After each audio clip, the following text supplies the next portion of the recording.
Hello students.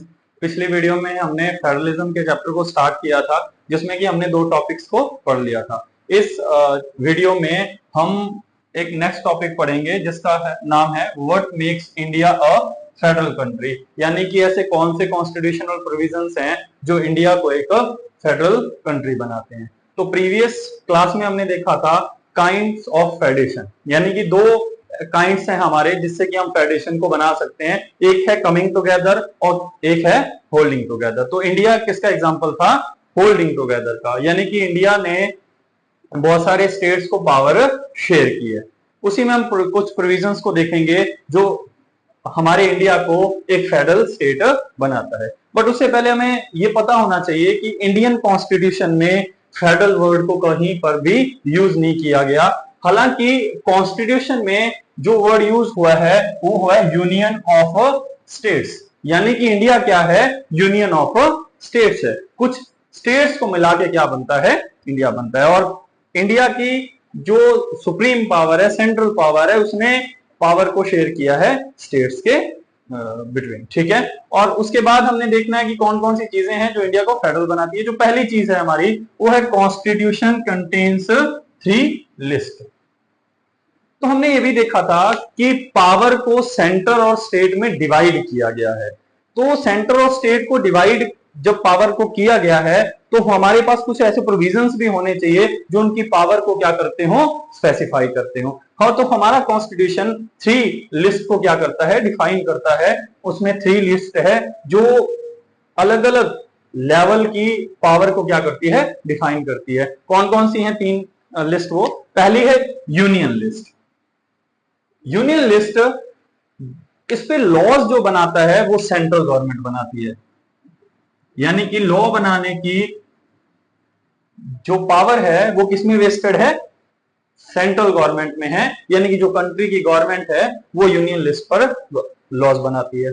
और इसमें जो भी सब्जेक्ट रखे जाते हैं वो सारे के सारे नेशनल इंपॉर्टेंस के होते हैं। फॉर एग्जांपल डिफेंस है, बैंकिंग है, फॉरेन अफेयर्स है, जो हमारा कम्युनिकेशंस है, ये सारे के सारे जो हमारे सब्जेक्ट हैं वो यूनियन लिस्ट में रखे जाते हैं। तो इस पे जो लॉज बनाना है वो मैंने आपको पहले बताया कि वो सेंट्रल गवर्नमेंट बना सकती है। दूसरा बच्चे स्टेट लिस्ट। स्टेट लिस्ट जो कि स्टेट लेवल या लोकल लेवल के सब्जेक्ट्स को क्या करती है? अपने अंदर इंक्लूड करती है। इस पर जो लॉज बना सकती है वो कौन बनाती है? State government. एग्जाम्पल के लिए पुलिस, यानी कि पुलिस के कोई भी मैटर्स हैं उसके लिए लॉ बनाना है तो वो स्टेट गवर्नमेंट बनाएगी। एग्रीकल्चर के लिए अगर कोई लॉ बनाना है तो वो कौन बनाएगी? वो भी स्टेट गवर्नमेंट बनाएगी। इरिगेशन सिस्टम से कोई अगर लॉ बनाना है वो भी कौन बनाएगा? स्टेट गवर्नमेंट ही बनाएगी। इन दोनों की पावर को इन दो लिस्ट में अलग अलग डिवाइड कर दिया गया और एक तीसरी लिस्ट और बनाएगी जिससे क्या बोला गया? Concurrent list. यहां पर दोनों को राइट है, दोनों को पावर है कि वो लॉ बना सकते हैं। यानी कि कॉन्करेंट लिस्ट में जो भी सब्जेक्ट आते हैं उस पे central government plus state government दोनों क्या कर सकते हैं? लॉज बना सकते हैं। और ये लोकल और स्टेट और नेशनल तीनों लेवल के क्या होते हैं? सब्जेक्ट इसमें रखते हैं। फॉर एग्जांपल एजुकेशन से रिलेटेड अगर लॉ बनाने हैं तो वो नेशनल गवर्नमेंट भी बना सकती है और स्टेट गवर्नमेंट भी बना सकती है। फॉरेस्ट रिलेटेड कोई बनाना है लॉ तो दोनों गवर्नमेंट बना सकती है। ट्रेड यूनियंस को लेके कोई लॉ को बनाना है तो भी दोनों गवर्नमेंट इसे क्या कर सकती है? बना सकती है। बट एक चीज ध्यान में रखना कि जब दोनों बना सकती है तो हो सकता है कि एक लॉ तो बनाया सेंट्रल गवर्नमेंट ने और सेकंड जो लॉ है वो बनाया स्टेट गवर्नमेंट में, और यहां पर ये दोनों लॉज क्या कर रहे हैं? आपस में कंफ्लिक्ट कर रहे हैं। तो यहां पर किस गवर्नमेंट को पावर होगी? किसके लॉ को हम क्या मानेंगे? फाइनल मानेंगे। तो यहां पर सेंट्रल गवर्नमेंट द्वारा बनाया गया जो भी लॉ होगा उसे हम क्या करेंगे? सुप्रीम मानेंगे, फाइनल मानेंगे। यहां पर स्टेट को क्या किया है? पावर कम दी है। तो ये हमारी 3 लिस्ट है जो कि स्टेट और सेंटर के बीच जो पावर को क्या करती है? डिस्ट्रीब्यूट करती है। और ये जो 3 लिस्ट है वो हमारे इंडिया को क्या करती है? एक फेडरल कंट्री बनाती है।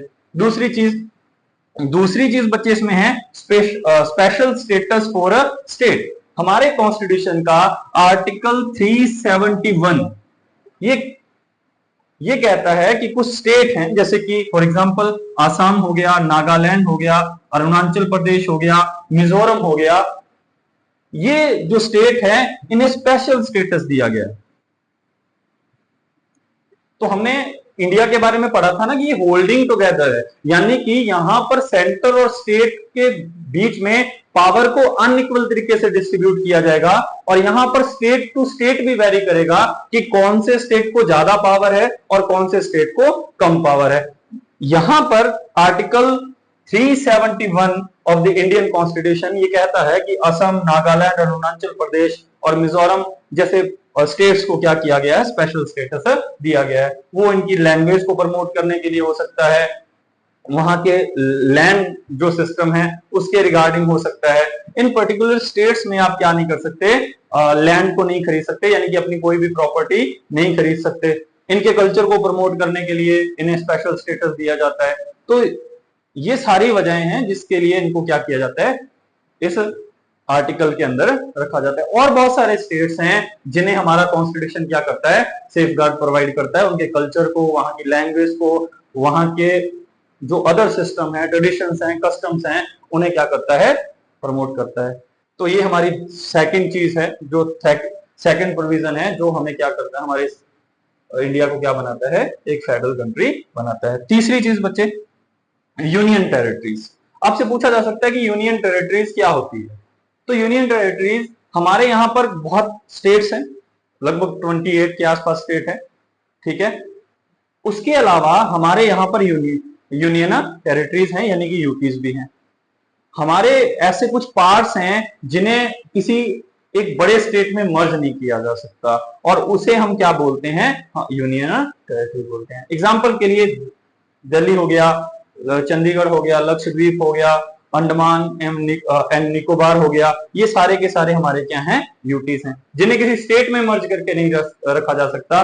Culture wise, traditions wise, custom है वहां के, उसके लिए उसे हमें क्या करना पड़ता है, अलग करना पड़ता है। तो ये सारी चीजें क्या होती है, यूनियन टेरिटरी में रखी जाती है। यानी कि एक ऐसा स्मॉल पार्ट इंडिया का, ऐसा शॉर्ट एरिया जिसका कल्चर डिफरेंट है और उस कल्चर वाइज उसे किसी अदर स्टेट में मर्ज नहीं किया जा सकता, तो हम उसे क्या बोलते हैं, यूनियन टेरिटरीज। तो इन यूटीज पर जो सेंट्रल गवर्नमेंट है उनकी जो पावर है बहुत ज्यादा होती है, यानी कि इनको मैनेज करने के लिए कौन लॉज बनाता है या कौन पावर एक्सरसाइज करता है, वो करता है सेंट्रल गवर्नमेंट। ये भी प्रोविजन हमारा क्या करता है, हमारे इंडिया को फेडरल कंट्री बनाता है। चौथी चीज है कॉन्स्टिट्यूशनल चेंजेस। अगर हम फेडरलिज्म के फीचर्स को देखें तो वहां हमने देखा था कि अगर कोई फेडरल स्टेट है तो वहां पर कॉन्स्टिट्यूशन को चेंज करना बड़ा मुश्किल होगा। तो यहां पर भी, इंडिया में भी ऐसे कुछ प्रोविजंस हैं जो कि कॉन्स्टिट्यूशनल चेंज को बड़ा रिस्क बनाते हैं, बड़ा कॉम्प्लेक्स बनाते हैं।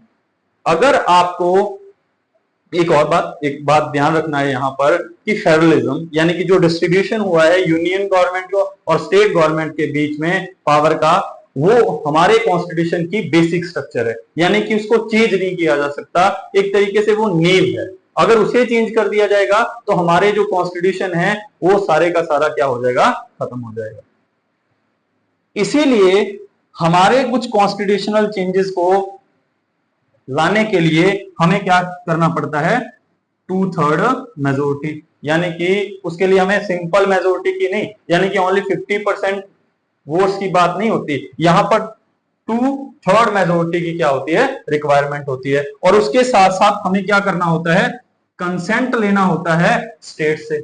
यानी कि हम अगर सेंटर और स्टेट रिलेटेड पावर के डिस्ट्रीब्यूशन को चेंज कर रहे हैं तो वहां पर हमें क्या करना होगा, 2/3 मेजोरिटी लेना होगा, और उसके साथ साथ क्या करना होगा, स्टेट का कंसेंट लेना होगा, यानी कि उनकी हामी उसे लेनी होगी। उसके बाद बच्चे हमारा जो 5th प्रोविजन है, इंडिपेंडेंट जुडिशरी। अब देखो पावर का डिस्ट्रीब्यूशन हुआ है तो ये बात पक्की हो जाती है कि कंफ्लिक्ट होगा।